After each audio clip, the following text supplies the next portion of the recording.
সপ্তম শ্রেণীর প্রিয় শিক্ষার্থীরা, তোমাদের বার্ষিক পরীক্ষা 2024 এর নতুন সাজেশন এবং নতুন প্রশ্নের ধরন, প্রশ্নের মান বন্টন কেমন হবে তা তোমাদের এনসিটিবি অর্থাৎ শিক্ষা অধিদপ্তর থেকে জানানো হয়েছে। আজকে তোমাদের ইংলিশ সাবজেক্টের সাজেশন এবং প্রশ্নের ধরনটা দেখাবো। দেখো, শুরুতে এখানে আছে অ্যানুয়াল অ্যাসেসমেন্ট অর্থাৎ বার্ষিক মূল্যায়ন, এবং এখানে কিছু নির্দেশনা আছে। এগুলো তোমাদের না, এগুলো হচ্ছে তোমাদের 6, 7, 8, 9, 10-এর যে স্টুডেন্ট শিক্ষার্থী আছে তাদেরকে কিভাবে মূল্যায়ন করা হবে, কিভাবে নাম্বার দেবে সেই বিষয়ে টিচারদের একটা ইনস্ট্রাকশন। কিন্তু তোমরা তোমাদের যে নতুন অধ্যায়গুলো দিছে এবং প্রশ্নটা কিভাবে তৈরি হবে সেটা হচ্ছে মূল বিষয়, যেটা দেখে তোমরা পড়ালেখা করে পরীক্ষার হলে যেয়ে পরীক্ষা দেবা। ঠিক আছে?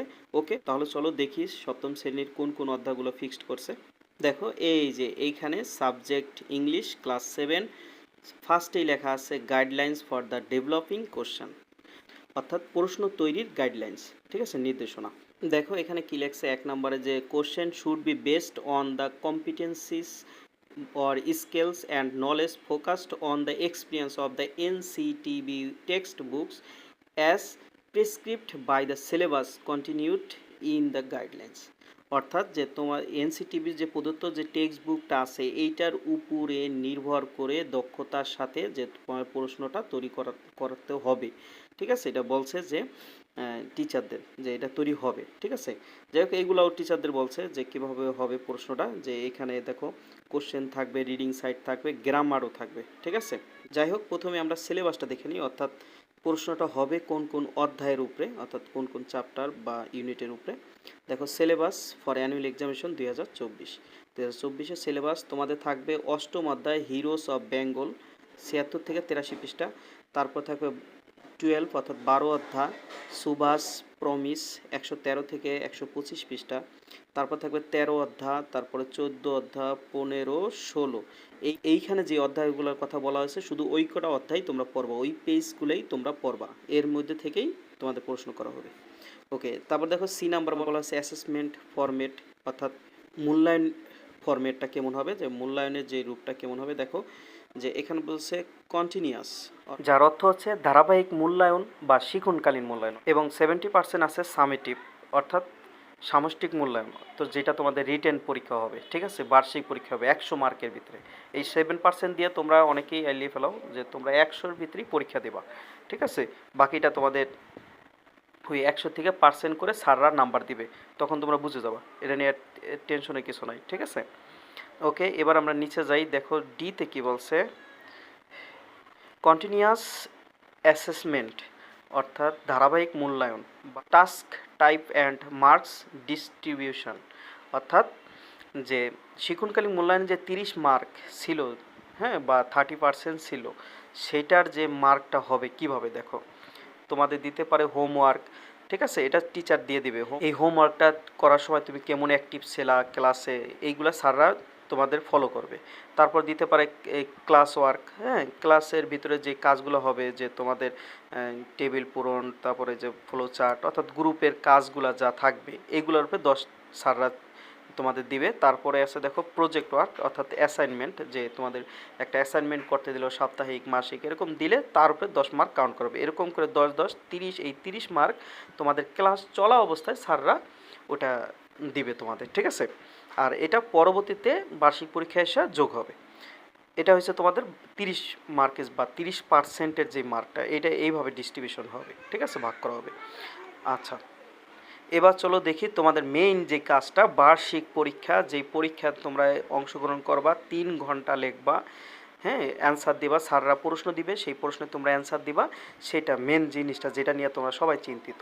ঠিক আছে, ওইটা কিভাবে থাকবে তোমাদের আবার বলছি যে 70% বা 30% এটা নিয়ে টেনশন করবো না, ওইখানে তোমরা আল্লাবো না, তোমরা 100 মার্কের পরীক্ষা দিতে যাইতেছো। ঠিক আছে, দেখো এই যে মার্ক ডিস্ট্রিবিউশনটা কীভাবে আছে। দেখো ফুল মার্কস 100, আর টাইম হচ্ছে টোটাল টাইম হচ্ছে 3 আওয়ার্স অর্থাৎ 3 ঘন্টা। এই 3 ঘন্টা কী থাকবে, দেখো রিডিং টেস্টের 30 মার্কস অর্থাৎ 30 মার্ক। এই 30 মার্কসের ভিতরে কী থাকবে, দেখো এমসিকিউ থাকবে 5টা, এক একটায় 1 করে, মোট 5। তোমরা জানো এমসিকিউ কেমন থাকে, যে একটা প্রশ্ন থাকে, 4টা অপশন থাকে, তার মধ্যে সঠিক অপশনটা তোমাদের খাতায় লিখতে হবে। ঠিক আছে, এরপর থাকবে, ও আরেকটা কথা, এমসিকিউর পূর্বে তোমাদের একটা প্যাসেজ থাকবে, হ্যাঁ, তোমাদের একটা প্যাসেজ থাকবে, সেই প্যাসেজ থেকে এই কোশ্চেনগুলো তোমাদের অ্যান্সার করতে হবে। তারপর দেখো আছে শর্ট অ্যান্সার কোশ্চেন, এরকম 5টা থাকবে, 5টা 2 নাম্বার করে, মোট 10। তারপর আছে ট্রু ফলস, তোমরা অনেকে ট্রু ফলস চিনো, সত্য মিথ্যা, ঠিক আছে। এরপর আছে ম্যাচিং, অর্থাৎ এ কলাম বি কলাম যে আমরা ম্যাচ করি এর এক এক করে থাকবে, মোট থাকবে 5। এই গেল তোমাদের রিডিং টেস্ট থেকে, ঠিক আছে।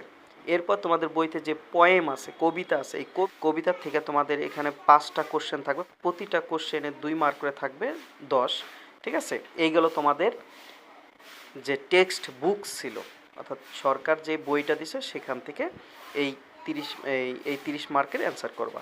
এরপর আসো গ্রামার সাইড, এখানে 1 2 3 4 5টা গ্রামার সাইড আছে, এই 5টাই শুধু পড়বা, অন্যগুলো পড়বো না, ঠিক আছে।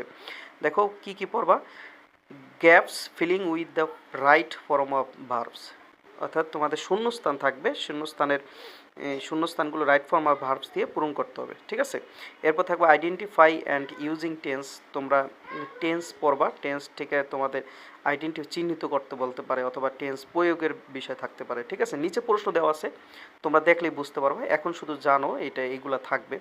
এরপর থাকবে গ্যাপস ফিলিং উইথ প্রিপোজিশন, তোমরা শূন্যস্থান পূরণ করবা প্রিপোজিশন দিয়া। তারপর থাকবে কানেক্টিং সেন্টেন্স উইথ কনজাংশন, অর্থাৎ কনজাংশনগুলো পড়বা। এরপর changing voice of sentence in a প্যাসেজের মধ্যে যে সেন্টেন্সগুলো থাকবে ওইগুলো তোমাদের ভয়েস চেঞ্জ করতে হবে, ঠিক আছে। এরকম 5টা থাকবে। এরপর দেখো শেষ ধাপে থাকবে রাইটিং, মার্ক থাকবে 35, ঠিক আছে। এই 35-এর মধ্যে থাকবে কি, দেখো রাইটিং ইনফর্মাল লেটার্স, অর্থাৎ একটা চিঠি থাকবে। তারপর থাকবে রাইটিং ফর্মাল লেটার্স অ্যাপ্লিকেশন। এরপর থাকবে রাইটিং কনভারসেশন, অর্থাৎ একটা ডায়লগ থাকবে, ঠিক আছে। এসব একটা থাকবে, তোমাদের একটা অ্যান্সার দিতে হবে, প্রত্যেকে 10 10 করে নাম্বার, ঠিক আছে। ওকে, এবার আমরা একটা নমুনা প্রশ্ন দেখব, যে প্রশ্নটা কিভাবে হবে আসলে, একদম সেম টু সেম এরকম থাকবে না। তোমাদের পরীক্ষা হলে গেলে তোমাদের যে অধ্যায়গুলোর কথা বলছে সেই অধ্যায় অনুযায়ী প্রশ্ন হবে, ঠিক আছে। কিন্তু হবে কিভাবে, সেই অনুরূপভাবে একটা নমুনা প্রশ্ন এখানে দেওয়া আছে, তোমরা এটা দেখলে আর একটু ক্লিয়ার হতে পারবো, ঠিক আছে। দেখো প্রথমেই থাকবে তোমাদের সাবজেক্টের নাম, ক্লাস, হ্যাঁ, তারপরে সময়, মার্কস।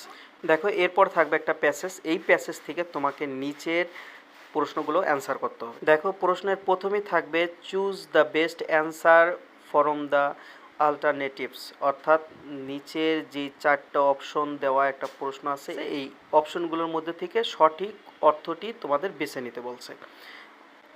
এর মানে হচ্ছে এইখানে যে একটা প্রশ্ন আছে, দেখো what is the celebrate on 16 December in Bangladesh, বাংলাদেশের 16 ডিসেম্বর কোন দিবস পালন করা হয়। এখানে 4টার মধ্যে যে কোনো একটাই সঠিক, আর বাকিগুলো কি ভুল। যেমন ধরো আমরা এটা সবাই জানি 16 ডিসেম্বর ভিক্টোরি ডে, আমাদের বিজয় দিবস, তার মানে বি রাইট। এজন্য তোমাকে কী করতে হবে, যে 1 নাম্বার দিয়ে বি লিখে তোমার ভিক্টোরি ডেটা লিখে দিলেই তোমার অ্যান্সার হয়ে গেল, এই সবগুলো অপশন ওঠানোর দরকার নেই, ঠিক আছে। এইভাবে তারপরের অ্যান্সার দিবা, এই যে দেখো 2 নাম্বার, 3 নাম্বার, 4 নাম্বার, 5 নাম্বার, অর্থাৎ 5টা টিক চিহ্ন থাকবে, প্রত্যেকটায় 1 করে, ঠিক আছে। এমন 5টা অ্যান্সার দিতে হবে। এই এই গল্পের ভিতরে কিন্তু এর উত্তর আছে, যদি তুমি শব্দার্থ পারো, খুঁজতে পারো, তারপরে তুমি গল্পটা ভালোভাবে বুঝতে পারো শব্দার্থ পড়ে, তাহলে তুমি এই অ্যান্সারগুলো দিতে পারবে, এই 5টা। তো এরপরে আমরা চলে যাই কোশ্চেন নাম্বার বিতে। দেখো কোশ্চেন নাম্বার বিতে আছে right answer the following question, অর্থাৎ এই যে দেখো এরকম 5টা কোশ্চেন থাকবে, এই 5টা কোশ্চেনে তোমাদের অ্যান্সার দিতে হবে, প্রত্যেকটার জন্য তোমরা 2 মার্ক করে পাবা। ওকে, এবার আমরা কোশ্চেন নাম্বার 2তে চলে যাব। দেখো এখানে রিড দ্য ডায়লগস, একটা ডায়লগ পড়তে বলছে, এখানে এই ডায়লগটা পড়ে তোমাদের নিচের প্রশ্নগুলো অ্যান্সার দিতে বলছে। দেখো এই ডায়লগটা পড়ে তোমাদের এই যে নিচে 5টা প্রশ্ন আছে, এই 5টা প্রশ্ন এই ডায়লগ থেকে পড়ে বুঝে তারপর তোমাদের অ্যান্সার করতে হবে। এখানে তুমি পাবা হলো 5 দ্বিগুণে 10 মার্ক। ওকে, তারপরে দেখো ওই ডায়লগ থেকে কোশ্চেন নাম্বার বিও রয়েছে, তার মানে এই ডায়লগ থেকে 2টা কোশ্চেন হবে, একটা হচ্ছে এই 5টা প্রশ্ন এবং এ কলম বি কলম, অর্থাৎ এই বক্সটা এ কলম আর বি কলমের সাথে মিল করতে হবে, ঠিক আছে। ওকে, এরপর আছে দেখো পার্ট বি, পার্ট বিতে আছে পোয়েম, অর্থাৎ একটা কবিতা। এই কবিতাটা পড়ে তোমাকে কি করতে হবে, এই কবিতাটা পড়ে তোমাকে এই নিচের এই 5টা কোশ্চেনের অ্যান্সার দিতে হবে, ঠিক আছে। তোমাদের মার্ক ডিস্ট্রিবিউশনে বলছিলাম পার্ট সি থাকবে, পার্ট সিতে থাকবে গ্রামার। গ্রামারের ভিতরে বলছিলাম যে রাইট ফর্ম অফ ভার্বস, এই যে দেখো এইভাবে থাকবে রাইট ফর্ম অফ ভার্বস, অর্থাৎ লাইনের ভিতরে ব্র্যাকেটের ভিতরে কিছু ভার্ব থাকবে, এই ভার্বগুলোকে উপযুক্ত টেন্স দিয়ে তোমাদের এই শূন্যস্থানগুলো পূরণ করতে হবে, ঠিক আছে? আচ্ছা, রাইট ফর্ম অফ ভার্বস তোমরা সুন্দর করে পড়বা।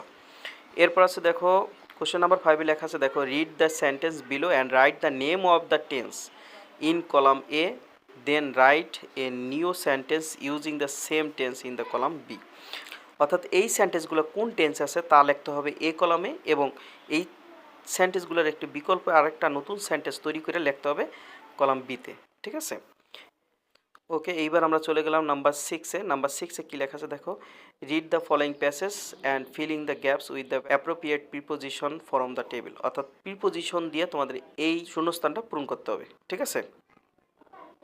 আর আরেকটা কথা হচ্ছে, সম্ভবত তোমাদের প্রিপোজিশন এখানে একটা টেবিল করে দেওয়া থাকবে, ওটা নিয়ে বসাবা, ঠিক আছে? ওকে, এবার আমরা চলে গেলাম নাম্বার 7-এ। নাম্বার 7-এ কী বলছে দেখো, read the sentence, connect them using and, but, because, or, as well as. অর্থাৎ এইখানে যেই সেন্টেন্সগুলো আছে এই সেন্টেন্সগুলোকে তুমি এই and, but, or, because, as well as এইগুলো দিয়ে কানেক্ট করে দিবা, অর্থাৎ একটা প্যাসেজ বানাই দেবা, ঠিক আছে? এই এ বি আর থাকবে না, তোমার এর মাঝখানে কনজাংশন দিয়ে পূরণ করতে হবে, সেটা তোমাকে লিখে দিতে হবে। এবার আমরা দেখি নাম্বার 8-এ কী থাকবে। দেখো নাম্বার 8-এ আছে, read the text and change the underline part of passive form. অর্থাৎ এইখানে যে প্যাসেজের মধ্যে আন্ডারলাইন করা যে সেন্টেন্সগুলো আছে এই সেন্টেন্সগুলোকে ভয়েস চেঞ্জ করে দিবা, ঠিক আছে? এজন্য তোমাদের ভয়েস চেঞ্জটা শিখতে হবে। তারপর দেখো পার্ট ডি, রাইটিং পার্ট। এই পার্টে তোমাদের 3টা প্রশ্ন থাকবে। 9 নম্বরে থাকবে হচ্ছে একটা লেটার, অর্থাৎ ইনফর্মাল লেটার, বাংলা হচ্ছে চিঠি। এরপর নাম্বার 10-এ থাকবে একটা অ্যাপ্লিকেশন, অর্থাৎ formal letter. And last number 11-এ থাকবে হচ্ছে একটা ডায়লগ। এই হয়েছে তোমাদের প্রশ্নের ধরন, অর্থাৎ তোমাদের প্রশ্নটা হবে 11 নং পর্যন্ত, ঠিক আছে? আর ঠিক এইভাবেই তোমাদের প্রশ্নটা করা হবে, এবং তোমরা বার্ষিক পরীক্ষায় যেয়ে এই জিনিসগুলো পড়ে যেয়ে পরীক্ষা দিবা। আজ আর নয়, ইনশাল্লাহ দেখা হবে পরের ভিডিওতে।